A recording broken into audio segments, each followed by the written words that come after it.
There have been a number of instances during the First and Second World Wars in which the crews of U-boats have claimed to have encountered unexplained sea creatures. This video was meant to be a general explanation of 3 such cases. I intended to conclude with the U-28 case in light of a recent discovery of a U-boat off the coast of Stranraer, Scotland, which is believed to be the famous U-28 which sank in 1918 following an alleged attack by a gigantic sea creature.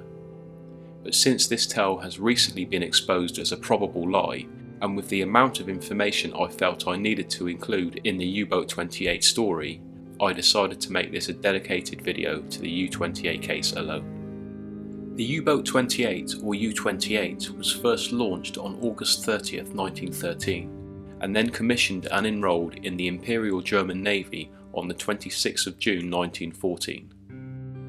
It was captained by German Baron and naval officer George-Gunthe von Forstner. Now, von Forstner was well known for his detailed descriptions and logs of what happened at sea during the First World War, and his accounts have even been published since his years as captain of the U-28. Von Forstner's most famous experience came on the 30th of July 1915, but contrary to a common belief that this event was recorded in a logbook at the time of the war, the story wasn't actually retold and put into writing until it appeared in the German newspaper Deutsche Allgemeine Zeitung in 1933, almost 2 decades after it occurred. The story goes that a British merchant steamboat named SS Iberian was heading for Boston, Massachusetts from England when it was hit by a torpedo fired by the U-28. This occurred approximately 9 miles southwest of Fastnet Rock, off the coast of Ireland in the North Atlantic Ocean, bordering the Celtic Sea. The SS Iberian sank quickly, but 20 seconds or so after it was submerged, 7 members of the crew of the U-28 witnessed a large explosion, thought to be caused by the sudden cooling of the boat's boiler, releasing debris from the Iberian into the air. Amongst this airborne debris, according to von Forstner, was a large reptilian-type creature, which was launched an alleged 80 feet into the air. It was described as a large crocodile, up to 60 feet in length, and as it descended and hit the water, it was said to writhe and thrash amongst the fallen debris before submerging out of sight. The creature was reported to have been visible to the men of the U-28 for around 10 to 15 seconds before disappearing beneath the waves.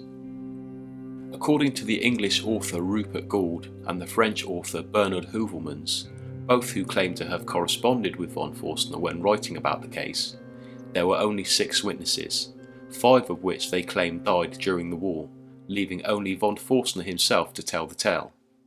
A convenient fact for anyone hoping to shed doubt on the legend and suggest that von Forstner was fabricating the whole thing, knowing that it could not be disputed.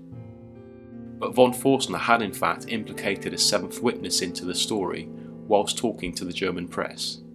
That man was the crew's cook, Robert Mass. Now Mass, like von Forstner, had survived the war, but there is no record of him ever mentioning the incident publicly, which again is strange. When you consider that von Forstner himself didn't publicly speak of the event until 18 years after it occurred, and there is no record of Mass mentioning it at all, it does make the case a little more dubious.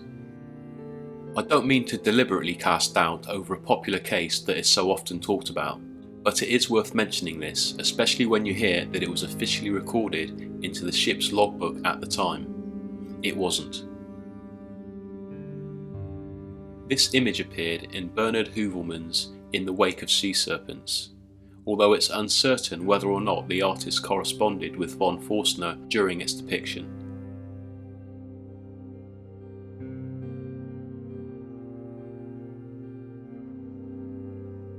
There have been a few variations of Captain von Forstner's account over the years. The one printed in the original German press in 1933, the version which appeared in the German translation of Rupert Gould's 1935 book, The Case for the Sea Serpent, and then there was Bernard Heuvelmans' version printed in his 1968 book, In the Wake of Sea Serpents. But the following is the most commonly cited and recognised version, but I was unable to definitively pinpoint its original source. It reads as follows. On July 30th, 1915, our U-28 torpedoed the British steamer Iberian, which was carrying a rich cargo across the North Atlantic. The steamer sank so swiftly that its bow stuck almost vertically into the air. Moments later, the hull of the Iberian appeared.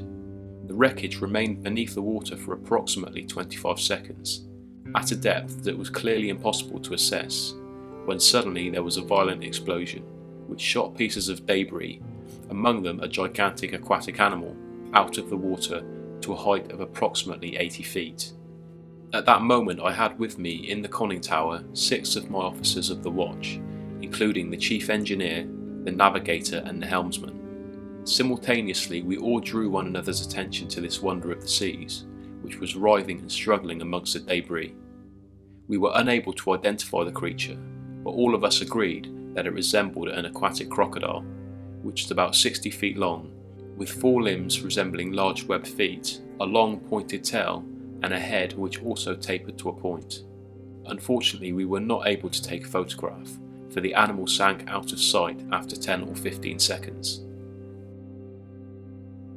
1933 was the year von Forstner spoke to the German press. It was at that time when the tales of sea creatures, most notably the Loch Ness Monster, were popular.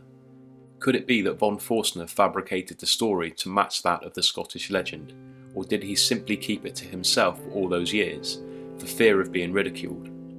After all, history tells us that von Forstner was a respected man of integrity, who took pride in his detailed accounts of life at sea, so exaggeration seems unlikely. But again, when you consider that it was almost 2 decades before he told the story publicly, it's also plausible to think that his memory may have been murky. Now, assuming the creature did exist, there are 2 theories regarding its location at the time of the explosion. The first one is that it was actually on board the Iberian itself. It's possible that the Iberian's cargo consisted of this colossal beast, maybe taking it to the United States for scientific experimentation. The Iberian at 437 feet was certainly big enough to carry the creature if that were the case. The other is that the animal was in the ocean at the time, dwelling within its own natural habitat, a surviving prehistoric beast or yet undiscovered species. Some say that the creature in question was a mosasaurus, a sea-dwelling creature resembling a crocodile, said to roam the oceans of Western Europe from the early Jurassic period to the early Cretaceous period.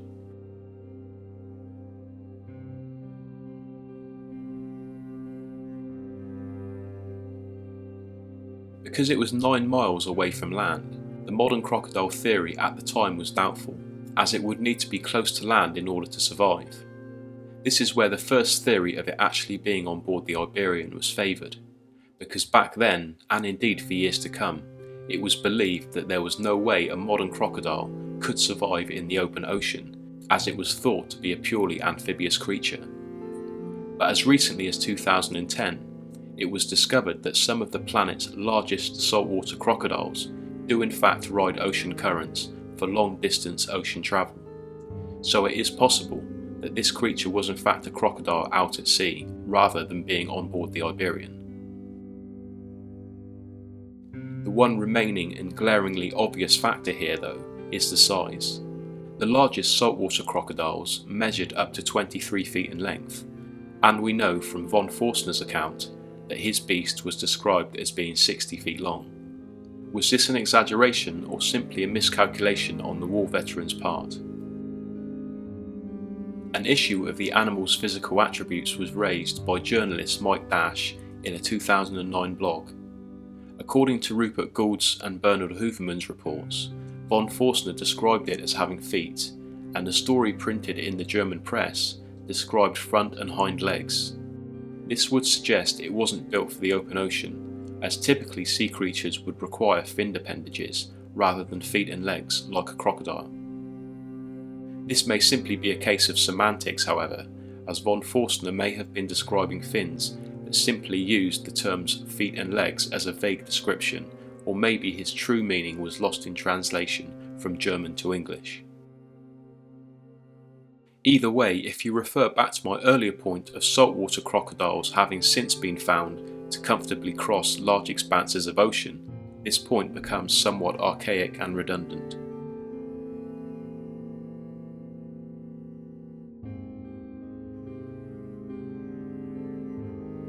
It was standard procedure for every surviving U-boat to receive a final report on its return to land. These were known as Kriegstagebücher or war books. The English translation of the U-28's war book gives no mention of an explosion, let alone a sea creature. In fact, it states that the Iberian tried to outrun the U-28 for some time before being hit at a distance of 6,000 metres or 19,685 feet, which I'm assuming would be too far to witness and give a detailed description of an airborne sea creature. One more interesting part of the story, which is often overlooked, was that there were 61 survivors of the SS Iberian. 4 perished in the U-boat attack, and 10 to 11 were said to have perished at sea on the way back to dry land. Many of the 61 survivors spoke to the English, Irish and US publications about their experiences, with several stating that they watched the Iberian sink. However, there was no mention of the sea creature from any of the survivors of the Iberian. Now, I'm only mentioning this as a footnote because I realised that it could be a good reason for them not noticing the beast. One being that they were so shaken by their traumatic experience that they simply missed it due to being unable to focus on anything other than their own escape, especially as the creature's appearance lasted, according to the U-boat's crew, no more than 15 seconds. So when I read this as a piece of damning evidence against the creature's existence, I very quickly wondered how fair this was as a piece of evidence used to discredit the story.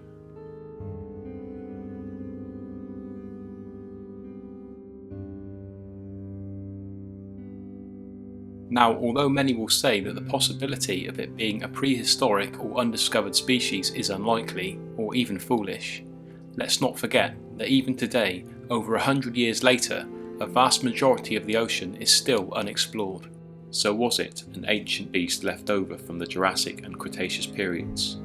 Was it there at all? And if so, was it in the sea to begin with or on board the Iberian? A theory I've mentioned before, and feel urged to mention again here, is that the last of the prehistoric creatures may not have been killed off millions of years ago, as we commonly believe. 1914 was a time when the Industrial Revolution was still in its infancy, and widespread pollution and the true devastation of modern industries was yet to take hold. Whether or not the U-28 beast existed, I think it's likely that some of the Jurassic world's creatures didn't see true extinction until the mid-20th century due to our own pollutants. So stories of sea monsters before this time don't seem that unbelievable to me. But with the lack of technology dedicated to marine biology in the early 20th century, it's unlikely that we'll ever know.